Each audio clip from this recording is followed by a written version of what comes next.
15. The Death Defiers. I arrived at Gennaro house around 2:00 p.m. Don Juan and I became involved in conversation, and then Don Juan made me shift into heightened awareness. Here we are again, the three of us, just as we were the day we went to that flat rock, Don Juan said. And tonight we're going to make another trip to that area. You have enough knowledge now to draw very serious conclusions about that place and its effects on awareness. What is it with that place, Don Juan? Tonight you're going to find out some gruesome facts that the old seers collected about the rolling force, and you're going to see what I meant when I told you that the old seers chose to live at any cost. Don Juan turned to Gennaro, who was about to fall asleep. He nudged him. Wouldn't you say, Gennaro, that the old seers were dreadful men? Don Juan asked. Absolutely, Gennaro said in a crisp tone and then seemed to succumb to fatigue. He began to nod noticeably.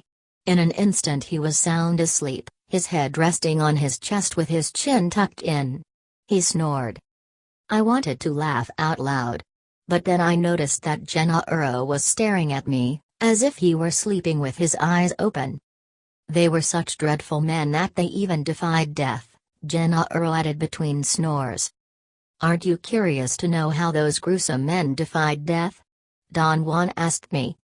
He seemed to be urging me to ask for an example of their gruesomeness. He paused and looked at me with what I thought was a glint of expectation in his eyes. You're waiting for me to ask for an example, aren't you? I said. This is a great moment, he said, patting me on the back and laughing. My benefactor had me on the edge of my seat at this point. I asked him to give me an example, and he did. Now I'm going to give you one whether you ask for it or not. What are you going to do? I asked, so frightened that my stomach was tied in knots and my voice cracked. It took quite a while for Don Juan to stop laughing. Every time he started to speak, he'd get an attack of coughing laughter. As Gennaro told you, the old seers were dreadful men, he said, rubbing his eyes. There was something they tried to avoid at all costs. They didn't want to die. You may say that the average man doesn't want to die either, but the advantage that the old seers had over the average man was that they had the concentration and the discipline to intend things away, and they actually intended death away. He paused and looked at me with raised eyebrows. He said that I was falling behind, that I was not asking my usual questions. I remarked that it was plain to me that he was leading me to ask if the old seers had succeeded in intending death away, but he himself had already told me that their knowledge about the tumbled had not saved them from dying. They succeeded in intending death away, he said, pronouncing his words with extra care. But they still had to die. How did they intend death away? I asked.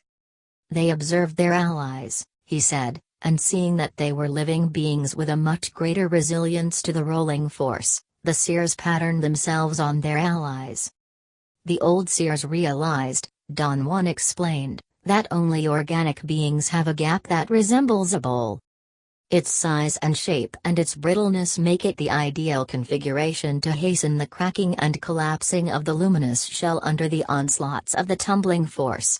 The allies, on the other hand, who have only a line for a gap, present such a small surface to the rolling force as to be practically immortal. Their cocoons can sustain the onslaughts of the tumbler indefinitely. Because hairline gaps offer no ideal configuration to it. The old seers developed the most bizarre techniques for closing their gaps, Don Juan continued. They were essentially correct in assuming that a hairline gap is more durable than a bowl-like one. Are those techniques still in existence? I asked. No, they are not, he said. But some of the seers who practiced them are. For reasons unknown to me, his statement caused a reaction of sheer terror in me. My breathing was altered instantly, and I couldn't control its rapid pace. They're still alive to this day, isn't that so, Gennaro? Don Juan asked. Absolutely, Gennaro muttered from an apparent state of deep sleep. I asked Don Juan if he knew the reason for my being so frightened. He reminded me about a previous occasion in that very room when they had asked me if I had noticed the weird creatures that had come in the moment Gennaro opened the door. That day your assemblage point went very deep into the left side and assembled a frightening world, he went on. But I have already said that to you. What you don't remember is that you went directly to a very remote world and scared yourself pissless there. Don Juan turned to Gennaro, who was snoring peacefully with his legs stretched out in front of him. Wasn't he scared pissless, Gennaro? He asked. Absolutely pissless, Gennaro muttered, and Don Juan laughed. I want you to know that we don't blame you for being scared, Don Juan continued. We, ourselves, are revolted by some of the actions of the old seers. I'm sure that you have realized by now that what you can't remember about that night is that you saw the old seers who are still alive. I wanted to protest that I had realized nothing, but I could not voice my words. I had to clear my throat over and over before I could articulate a word. Gennaro had stood up and was gently patting my upper back, by my neck, as if I were choking. You have a frog in your throat, he said. I thanked him in a high squeaky voice. No, I think you have a chicken there, he added and sat down to sleep. Don Juan said that the new seers had rebelled against all the bizarre practices of the old seers and declared them not only useless but injurious to our total being. They even went so far as to ban those techniques from whatever was taught to new warriors, and for generations there was no mention of those practices at all. It was in the early part of the 18th century that the Nagual Sebastian, a member of Don Juan's direct line of Naguals, rediscovered the existence of those techniques. How did he rediscover them? I asked. He was a superb stalker, and because of his impeccability he got a chance to learn marvels, Don Juan replied. He said that one day as the Nagual Sebastian was about to start his daily routines, he was the sexton at the cathedral in the city where he lived. He found a middle-aged Indian man who seemed to be in a quandary at the door of the church. The Nagual Sebastian went to the man's side and asked him if he needed help. I need a bit of energy to close my gap, the man said to him in a loud, clear voice. Would you give me some of your energy? Don Juan said that according to the story, the Nagual Sebastian was dumbfounded. He did not know what the man was talking about. He offered to take the Indian to see the parish priest. The man lost his patience and angrily accused the Nagual Sebastian of stalling. I need your energy because you're a Nagual, he said. Let's go quietly. The Nagual Sebastian succumbed to the magnetic power of the stranger and meekly went with him into the mountains. He was gone for many days. When he came back he not only had a new outlook about the ancient seers, but detailed knowledge of their techniques. The stranger was an ancient Toltec. One of the last survivors. The Nagual Sebastian found out marvels about the old seers, Don Juan went on. He was the one who first knew how grotesque and aberrant they really were. Before him, that knowledge was only hearsay. One night my benefactor and the Nagual Elias gave me a sample of those aberrations. They really showed it to Gennaro and me together, so it's only proper that we both show you the same sample. I wanted to talk in order to stall, I needed time to calm down, to think things out. But before I could say anything, Don Juan and Gennaro were practically dragging me out of the house. They headed for the same eroded hills we had visited before. We stopped at the bottom of a large barren hill. Don Juan pointed toward some distant mountains to the south, and said that between the place where we stood and a natural cut in one of those mountains, a cut that looked like an open mouth, there were at least 7 sites where the ancient seers had focused all the power of their awareness. Don Juan said that those seers had not only been knowledgeable and daring but downright successful. He added that his benefactor had showed him and Gennaro a site where the old seers, driven by their love for life, had buried themselves alive and actually intended the rolling force away. There is nothing that would catch the eye in those places, he went on. The old seers were careful not to leave marks. It is just a landscape. One has to see to know where those places are. He said that he did not want to walk to the faraway sites, but would take me to the one that was nearest. I insisted on knowing what we were after. He said that we were going to see the buried seers, and that for that we had to stay until it got dark under the cover of some green bushes. He pointed them out. They were perhaps half a mile away, up a steep slope. We reached the patch of bushes and sat down as comfortably as we could. He began then to explain in a very low voice that in order to get energy from the earth, ancient seers used to bury themselves for periods of time, depending on what they wanted to accomplish. The more difficult their task, the longer their burial period. Don Juan stood up and in a melodramatic way showed me a spot a few yards from where we were. 2 old seers are buried there, he said. They buried themselves about 2,000 years ago to escape death, not in the spirit of running away from it but in the spirit of defying it. Don Juan asked Gennaro to show me the exact spot where the old seers were buried. I turned to look at Gennaro and realized that he was sitting by my side sound asleep again. But to my utter amazement, he jumped up and barked like a dog and ran on all fours to the spot Don Juan was pointing out. There he ran around the place in a perfect mime of a small dog. I found his performance hilarious. Don Juan was nearly on the ground laughing. Gennaro has shown you something extraordinary, Don Juan said, after Gennaro had returned to where we were and had gone back to sleep. He has shown you something about the assemblage point and dreaming. He's dreaming now, but he can act as if he were fully awake and he can hear everything you say. From that position he can do more than if he were awake.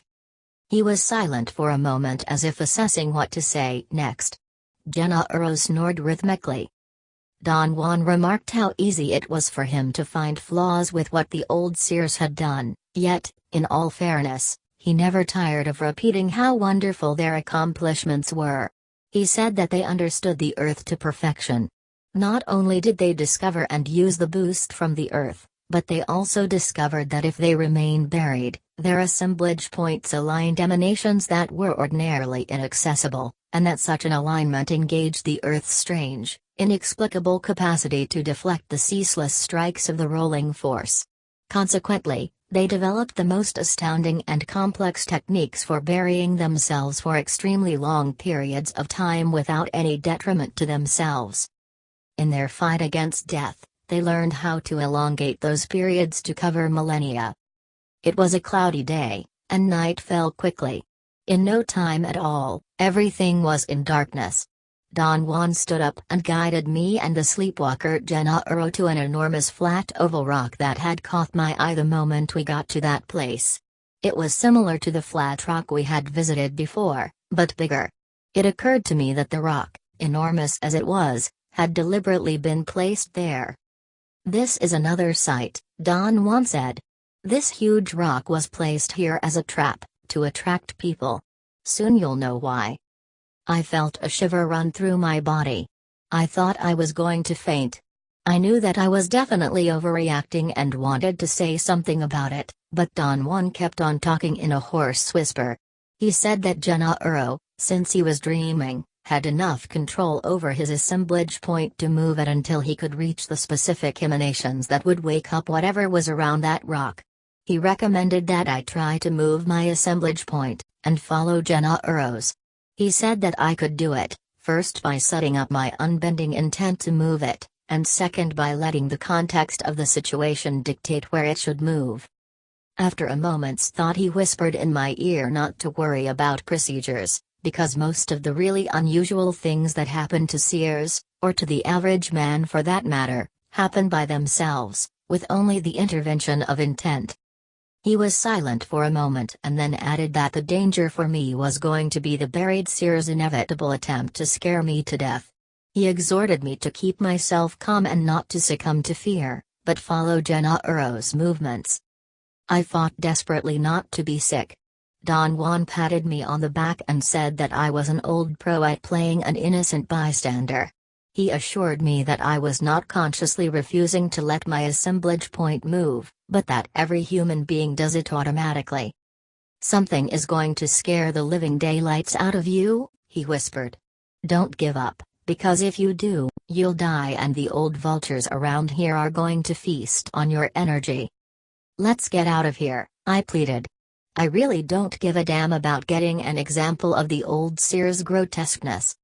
It's too late, Gennaro said, fully awake now, standing by my side. Even if we try to get away, the two seers and their allies on the other spot will cut you down. They have already made a circle around us. There are as many as 16 awarenesses focused on you right now. Who are they? I whispered in Gennaro's ear. The 4 seers and their court, he replied. They've been aware of us since we got here. I wanted to turn tail and run for dear life, but Don Juan held my arm and pointed to the sky. I noticed that a remarkable change in visibility had taken place. Instead of the pitch-black darkness that had prevailed, there was a pleasant dawn twilight. I made a quick assessment of the cardinal points. The sky was definitely lighter toward the east. I felt a strange pressure around my head. My ears were buzzing. I felt cold and feverish at the same time. I was scared as I had never been before, but what bothered me was a nagging sensation of defeat, of being a coward. I felt nauseated and miserable. Don Juan whispered in my ear. He said that I had to be on the alert, that the onslaught of the old seers would be felt by all 3 of us at any moment. You can grab on to me if you want to, Gennaro said in a fast whisper as if something were prodding him. I hesitated for an instant. I did not want Don Juan to believe that I was so scared I needed to hold on to Gennaro. Here they come, Gennaro said in a loud whisper. The world turned upside down instantaneously for me when something gripped me by my left ankle. I felt the coldness of death on my entire body. I knew I had stepped on an iron clamp, maybe a bear trap. That all flashed through my mind before I let out a piercing scream, as intense as my fright.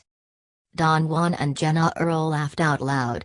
They were flanking me no more than 3 feet away, but I was so terrified I did not even notice them. Sing. Sing for dear life. I heard Don Juan ordering me under his breath. I tried to pull my foot loose. I felt then a sting, as if needles were piercing my skin. Don Juan insisted over and over that I sing. He and Gennaro started to sing a popular song. Gennaro spoke the lyrics as he looked at me from hardly 2 inches away. They sang off-key in raspy voices, getting so completely out of breath and so high out of the range of their voices that I ended up laughing. Sing, or you're going to perish, Don Juan said to me. Let's make a trio, Gennaro said, we'll sing a bolero. I joined them in an off-key trio. We sang for quite a while at the top of our voices, like drunkards. I felt that the iron grip on my leg was gradually letting go of me. I had not dared to look down at my ankle. At one moment I did, and I realized then that there was no trap clutching me. A dark, head-like shape was biting me. Only a supreme effort kept me from fainting. I felt I was getting sick and automatically tried to bend over, but somebody with superhuman strength grabbed me painlessly by the elbows and the nape of my neck and did not let me move. I got sick all over my clothes. My revulsion was so complete that I began to fall in a faint. Don Juan sprinkled my face with some water from the small gourd he always carried when we went into the mountains. The water slid under my collar. The coldness restored my physical balance, but it did not affect the force that was holding me by my elbows and neck. I think you are going too far with your fright, Don Juan said loudly and in such a matter-of-fact tone that he created an immediate feeling of order. Let's sing again, he added. Let's sing a song with substance. I don't want any more boleros.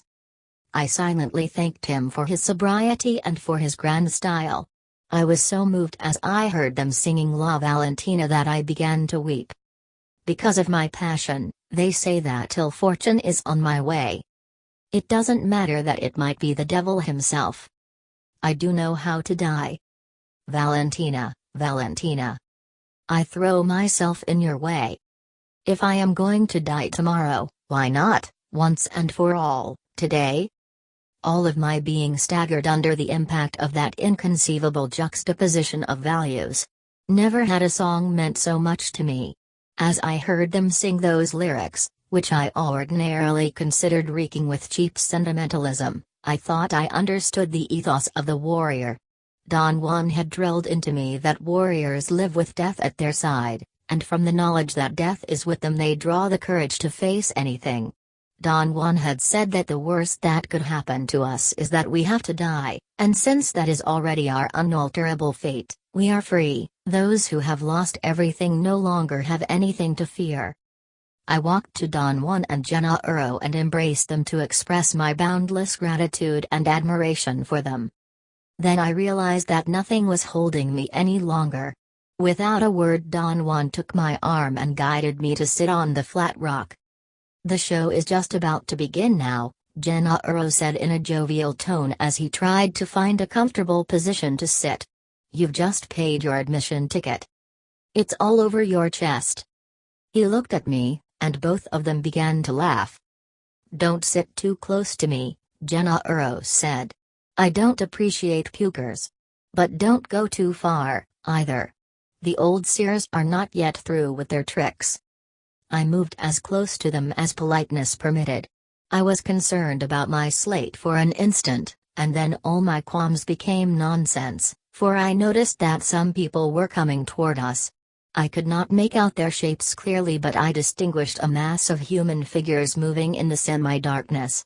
They did not carry lanterns or flashlights with them, which at that hour they would still have needed. Somehow that detail worried me. I did not want to focus on it, and I deliberately began to think rationally. I figured that we must have attracted attention with our loud singing and they were coming to investigate. Don Juan tapped me on the shoulder. He pointed with a movement of his chin to the men in front of the group of others. "Those four are the old seers," he said. "The rest are their allies." Before I could remark that they were just local peasants, I heard a swishing sound right behind me. I quickly turned around in a state of total alarm. My movement was so sudden that Don Juan's warning came too late. "Don't turn around," I heard him yell.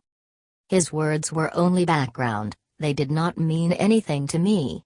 On turning around, I saw that three grotesquely deformed men had climbed up on the rock right behind me. They were crawling toward me, with their mouths open in a nightmarish grimace and their arms outstretched to grab me. I intended to scream at the top of my lungs, but what came out was an agonizing croak, as if something were obstructing my windpipe. I automatically rolled out of their reach and onto the ground. As I stood up, Don Juan jumped to my side, at the very same moment that a horde of men, led by those Don Juan had pointed out, descended on me like vultures. They were actually squeaking like bats or rats. I yelled in terror. This time I was able to let out a piercing cry. Don Juan, as nimbly as an athlete in top form, pulled me out of their clutches onto the rock. He told me in a stern voice not to turn around to look, no matter how scared I was. He said that the allies cannot push at all, but that they certainly could scare me and make me fall to the ground. On the ground, however, the allies could hold anybody down. If I were to fall on the ground by the place where the seers were buried, I would be at their mercy. They would rip me apart while their allies held me. He added that he had not told me all that before because he had hoped I would be forced to see and understand it by myself. His decision had nearly cost me my life. The sensation that the grotesque men were just behind me was nearly unbearable. Don Juan forcefully ordered me to keep calm and focus my attention on four men at the head of a crowd of perhaps 10 or 12. The instant I focused my eyes on them, as if on cue, they all advanced to the edge of the flat rock. They stopped there and began hissing like serpents. They walked back and forth. Their movement seemed to be synchronized. It was so consistent and orderly that it seemed to be mechanical. It was as if they were following a repetitive pattern, aimed at mesmerizing me. "Don't gaze at them, dear," Gennaro said to me as if he were talking to a child. The laughter that followed was as hysterical as my fear. I laughed so hard that the sound reverberated on the surrounding hills. The men stopped at once and seemed to be perplexed. I could distinguish the shapes of their heads bobbing up and down as if they were talking, deliberating among themselves. Then one of them jumped onto the rock. "Watch out! That one is a seer!" Gennaro exclaimed. "What are we going to do?" I shouted. "We could start singing again," Don Juan replied matter-of-factly. My fear reached its apex then. I began to jump up and down and to roar like an animal. The man jumped down to the ground. "Don't pay any more attention to those clowns," Don Juan said. "Let's talk as usual." He said that we had gone there for my enlightenment, and that I was failing miserably. I had to reorganize myself. The first thing to do was to realize that my assemblage point had moved and was now making obscure emanations glow. To carry the feelings from my usual state of awareness into the world I had assembled was indeed a travesty, for fear is only prevalent among the emanations of daily life. I told him that if my assemblage point had shifted as he was saying it had, I had news for him.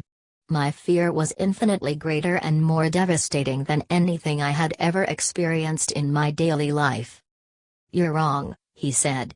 "Your first attention is confused and doesn't want to give up control, that's all. I have the feeling that you could walk right up to those creatures and face them and they wouldn't do a thing to you." I insisted that I was definitely in no condition to test such a preposterous thing as that. He laughed at me. He said that sooner or later I had to cure myself of my madness, and that to take the initiative and face up to those four seers was infinitely less preposterous than the idea that I was seeing them at all. He said that to him madness was to be confronted by men who had been buried for 2,000 years and were still alive, and not to think that that was the epitome of preposterousness. I heard everything he said with clarity, but I was not really paying attention to him. I was terrified of the men around the rock. They seemed to be preparing to jump us, to jump me really. They were fixed on me. My right arm began to shake as if I were stricken by some muscular disorder. Then I became aware that the light in the sky had changed. I had not noticed before that it was already dawn. The strange thing was that an uncontrollable urge made me stand up and run to the group of men. I had at that moment two completely different feelings about the same event. The minor one was of sheer terror. The other, the major one, was of total indifference. I could not have cared less. When I reached the group I realized that Don Juan was right, they were not really men. Only 4 of them had any resemblance to men, but they were not men either, they were strange creatures with huge yellow eyes. The others were just shapes that were propelled by the 4 that resembled men. I felt extraordinarily sad for those creatures with yellow eyes. I tried to touch them, but I could not find them. Some sort of wind scooped them away. I looked for Don Juan and Gennaro. They were not there. It was pitch black again. I called out their names over and over again. I thrashed around in darkness for a few minutes. Don Juan came to my side and startled me. I did not see Gennaro. "Let's go home," he said. "We have a long walk." Don Juan commented on how well I had performed at the sight of the buried seers, especially during the last part of our encounter with them. He said that a shift of the assemblage point is marked by a change in light. In the daytime, light becomes very dark, at night, darkness becomes twilight. He added that I had performed 2 shifts by myself, aided only by animal fright. The only thing he found objectionable was my indulging in fear, especially after I had realized that warriors have nothing to fear. "How do you know I had realized that?" I asked. "Because you were free. When fear disappears all the ties that bind us dissolve," he said. "An ally was gripping your foot because it was attracted by your animal terror." I told him how sorry I was for not being able to uphold my realizations. "Don't concern yourself with that," he laughed. "You know that such realizations are a dime a dozen, they don't amount to anything in the life of warriors, because they are cancelled out as the assemblage point shifts. What Gennaro and I wanted to do was to make you shift very deeply. This time Gennaro was there simply to entice the old seers. He did it once already, and you went so far into the left side that it will take quite a while for you to remember it. Your fright tonight was just as intense as it was that first time when the seers and their allies followed you to this very room, but your sturdy first attention wouldn't let you be aware of them. Explain to me what happened at the sight of the seers, I asked. The allies came out to see you, he replied. Since they have very low energy, they always need the help of men. The 4 seers have collected 12 allies. The countryside in Mexico and also certain cities are dangerous. What happened to you can happen to any man or woman. If they bump into that tomb, they may even see the seers and their allies, if they are pliable enough to let their fear make their assemblage points shift, but one thing is for sure, they can die of fright. But do you honestly believe that those Toltec seers are still alive? I asked. He laughed and shook his head in disbelief. It's time for you to shift that assemblage point of yours just a bit, he said. I can't talk to you when you are in your idiot's stage. He smacked me with the palm of his hand on 3 spots, right on the crest of my right hip bone, on the center of my back below my shoulder blades, and on the upper part of my right pectoral muscle. My ears immediately began to buzz. A trickle of blood ran out of my right nostril, and something inside me became unplugged. It was as if some flow of energy had been blocked and suddenly began to move again. What were those seers and their allies after? I asked. Nothing, he replied. We were the ones who were after them. The seers, of course, had already noticed your field of energy the first time you saw them. When you came back, they were set to feast on you. You claim that they are alive, Don Juan, I said. You must mean that they are alive as allies are alive, is that so? That's exactly right, he said. They cannot possibly be alive as you and I are. That would be preposterous. He went on to explain that the ancient seers' concern with death made them look into the most bizarre possibilities. The ones who opted for the allies' pattern had in mind, doubtless, a desire for a haven. And they found it, at a fixed position in one of the 7 bands of inorganic awareness. The seers felt that they were relatively safe there. After all, they were separated from the daily world by a nearly insurmountable barrier, the barrier of perception set by the assemblage point. When the 4 seers saw that you could shift your assemblage point, they took off like bats out of hell, he said and laughed. Do you mean that I assembled one of the 7 worlds? I asked. No, you didn't, he replied. But you have done it before, when the seers and their allies chased you. That day you went all the way to their world. The problem is that you love to act stupid, so you can't remember it at all. I'm sure that it is the Nagual's presence, he continued, that sometimes makes people act dumb. When the Nagual Julian was still around, I was dumber than I am now. I am convinced that when I'm no longer here, you'll be capable of remembering everything. Don Juan explained that since he needed to show me the death defiers, he and Gennaro had lured them to the outskirts of our world. What I had done at first was a deep lateral shift, which allowed me to see them as people, but at the end I had correctly made the shift that allowed me to see the death defiers and their allies as they are. Very early the next morning, at Silvio Manuel's house, Don Juan called me to the big room to discuss the events of the previous night. I felt exhausted and wanted to rest, to sleep, but Don Juan was pressed for time.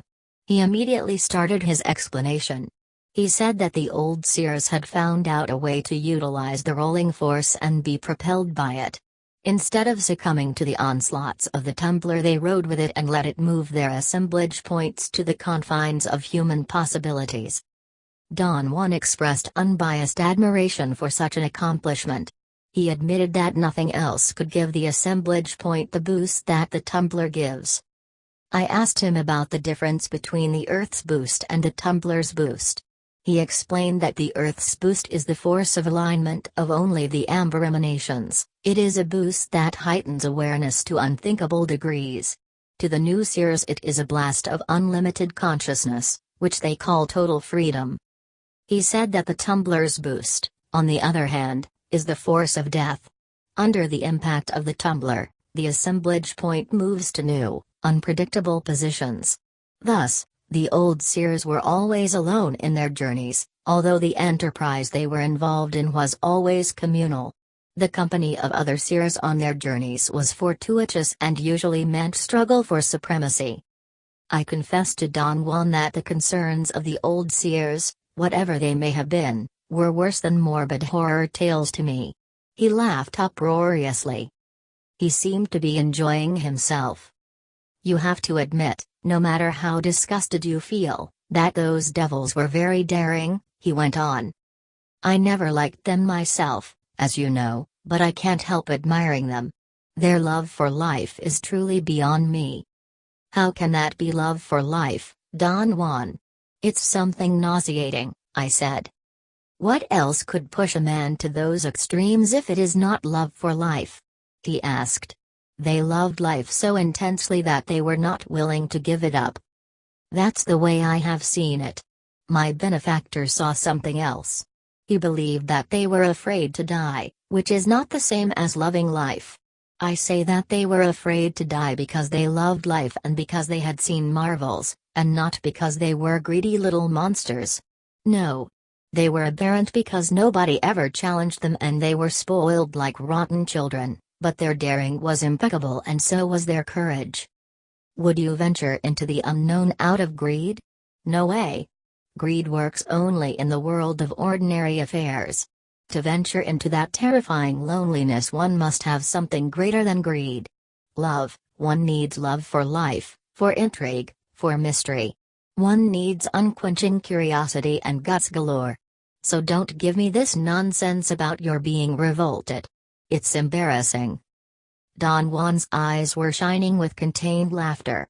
He was putting me in my place, but he was laughing at it. Don Juan left me alone in the room for perhaps an hour. I wanted to organize my thoughts and feelings. I had no way to do that. I knew without any doubt that my assemblage point was at a position where reasoning does not prevail, yet I was moved by reasonable concerns. Don Juan had said that technically, as soon as the assemblage point shifts, we are asleep. I wondered, for instance, if I was sound asleep from the stand of an onlooker, just as Gennaro had been asleep to me. I asked Don Juan about it as soon as he returned. You are absolutely asleep without having to be stretched out, he replied. If people in a normal state of awareness saw you now, you would appear to them to be a bit dizzy, even drunk. He explained that during normal sleep, the shift of the assemblage point runs along either edge of man's band. Such shifts are always coupled with slumber. Shifts that are induced by practice occur along the midsection of man's band and are not coupled with slumber, yet a dreamer is asleep. Right at this juncture is where the new and the old seers made their separate bids for power, he went on. The old seers wanted a replica of the body, but with more physical strength, so they made their assemblage points slide along the right edge of man's band. The deeper they moved along the right edge, the more bizarre their dreaming body became. You, yourself, witnessed last night the monstrous result of a deep shift along the right edge. He said that the new seers were completely different, that they maintained their assemblage points along the midsection of man's band. If the shift is a shallow one, like the shift into heightened awareness, the dreamer is almost like anyone else in the street, except for a slight vulnerability to emotions, such as fear and doubt. But at a certain degree of depth, the dreamer who is shifting along the midsection becomes a blob of light. A blob of light is the dreaming body of the new seers. He also said that such an impersonal dreaming body is more conducive to understanding and examination, which are the basis of all the new seers do. The intensely humanized dreaming body of the old seers drove them to look for answers that were equally personal, humanized. Don Juan suddenly seemed to be groping for words. There is another death to fire, he said curtly, so unlike the four you've seen that he's indistinguishable from the average man in the street. He's accomplished this unique feat by being able to open and close his gap whenever he wants. He played with his fingers almost nervously. The ancient seer that the Nagual Sebastian found in 1723 is that death to fire, he went on. We count that day as the beginning of our line, the second beginning. That death to fire, who's been on the earth for hundreds of years, has changed the lives of every Nagual he met, some more profoundly than others. And he has met every single Nagual of our line since that day in 1723. Don Juan looked fixedly at me. I got strangely embarrassed. I thought my embarrassment was the result of a dilemma. I had very serious doubts about the content of the story, and at the same time I had the most disconcerting trust that everything he had said was true. I expressed my quandary to him. The problem of rational disbelief is not yours alone, Don Juan said. My benefactor was at first plagued by the same question. Of course, later on he remembered everything. But it took him a long time to do so. When I met him he had already recollected everything, so I never witnessed his doubts. I only heard about them. The weird part is that people who have never set eyes on the man have less difficulty accepting that he's one of the original seers. My benefactor said that his quandaries stemmed from the fact that the shock of meeting such a creature had lumped together a number of emanations. It takes time for those emanations to separate themselves.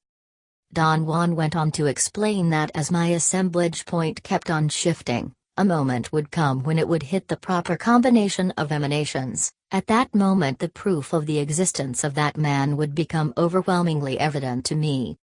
I felt compelled to talk again about my ambivalence. We're deviating from our subject, he said. It may seem that I'm trying to convince you of the existence of that man, and what I meant to talk about is the fact that the old seer knows how to handle the rolling force. Whether or not you believe that he exists is not important. Someday you'll know for a fact that he certainly succeeded in closing his gap. The energy that he borrows from the Nagual every generation he uses exclusively to close his gap. How did he succeed in closing it? I asked. There is no way of knowing that, he replied. I've talked to two other Naguals who saw that man face to face, the Nagual Julian and the Nagual Elias. Neither of them knew how. The man never revealed how he closes that opening, which I suppose begins to expand after a time. The Nagual Sebastian said that when he first saw the old seer, the man was very weak, actually dying. But my benefactor found him prancing vigorously, like a young man. Don Juan said that the Nagual Sebastian nicknamed that nameless man the Tenant, for they struck an arrangement by which the man was given energy, lodging so to speak, and he paid rent in the form of favors and knowledge. Did anybody ever get hurt in the exchange? I asked. None of the Naguals who exchanged energy with him was injured, he replied. The man's commitment was that he'd only take a bit of superfluous energy from the Nagual in exchange for gifts, for extraordinary abilities. For instance, the Nagual Julian got the Gate of Power. With it, he could activate or make dormant the emanations inside his cocoon in order to look young or old at will. Don Juan explained that the death defiers in general went as far as rendering dormant all the emanations inside their cocoons, except those that matched the emanations of the allies. In this fashion they were able to imitate the allies in some form. Each of the death defiers we had encountered at the rock, Don Juan said, had been able to move his assemblage point to a precise spot on his cocoon in order to emphasize the emanations shared with the allies and to interact with them. But they were all unable to move it back to its usual position and interact with people. The Tenant, on the other hand, is capable of shifting his assemblage point to assemble the everyday world as if nothing had ever happened. Don Juan also said that his benefactor was convinced and he fully agreed with him that what takes place during the borrowing of energy is that the old sorcerer moves the Nagual's assemblage point to emphasize the allies' emanations inside the Nagual's cocoon. He then uses the great jolt of energy produced by those emanations that suddenly become aligned after being so deeply dormant. He said that the energy locked within us, in the dormant emanations, has a tremendous force and an incalculable scope. We can only vaguely assess the scope of that tremendous force, if we consider that the energy involved in perceiving and acting in the world of everyday life is a product of the alignment of hardly 1/10 of the emanations encased in man's cocoon. What happens at the moment of death is that all that energy is released at once, he continued. Living beings at that moment become flooded by the most inconceivable force. It is not the rolling force that has cracked their gaps, because that force never enters inside the cocoon, it only makes it collapse. What floods them is the force of all the emanations that are suddenly aligned after being dormant for a lifetime. There is no outlet for such a giant force except to escape through the gap. He added that the old sorcerer has found a way to tap that energy. By aligning a limited and very specific spectrum of the dormant emanations inside the Nagual's cocoon, the old seer taps a limited but gigantic jolt. How do you think he takes that energy into his own body? I asked. By cracking the Nagual's gap, he replied. He moves the Nagual's assemblage point until the gap opens a little. When the energy of newly aligned emanations is released through that opening, he takes it into his own gap. Why is that old seer doing what he's doing? I asked. My opinion is that he's caught in a circle he can't break, he replied. We got into an agreement with him. He's doing his best to keep it, and so are we. We can't judge him, yet we have to know that his path doesn't lead to freedom. He knows that, and he also knows he can't change it. He's trapped in a situation of his own making. The only thing he can do is to prolong his ally-like existence as long as he possibly can.